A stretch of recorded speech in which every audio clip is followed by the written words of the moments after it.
गावातील एक अंत्यविधी आटोपून दुसऱ्या अंत्यविधीसाठी दुचाकीवरून जात असलेल्या दोघांवर काळाने घाला घातला. ट्रक आणि दुचाकीची समोरासमोर झालेल्या धडकेत दुचाकीवरील दोघांचा जागीच मृत्यू झाला.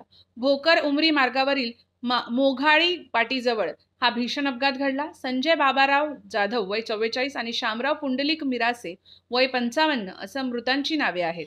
या घटनेने एकच खळबळ उडाली आहे. मृतक संजय जाधव आणि शामराव मिरासे हे भोकर तालुक्यातील हाडोळी येथील रहिवासी आहेत.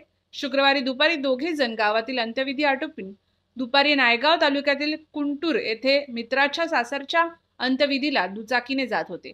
भोकर उमरी मार्गावरून जात असताना हा भीषण अपघात झाला. मोघाली पाटीजवळ येताच समोरून भरधाव वेगाने येत असलेल्या ट्रकने दुचाकीला धडक दिली. अपघात एवढा भीषण होता की ट्रकच्या धडकेने दोघे जण फरफडत गेले आणि त्यांचा जागीच मृत्यू झाला. घटनेची माहिती मिळताच भोकर पोलिसांनी घटनास्थळी धाव घेतली. दरम्यान अपघातानंतर ट्रक चालक पळून जाण्याचा प्रयत्न करत होता. मात्र घटनास्थळी धाव घेतलेल्या गावकऱ्यांनी चालकाला पकडून पोलिसांच्या स्वाधीन केले.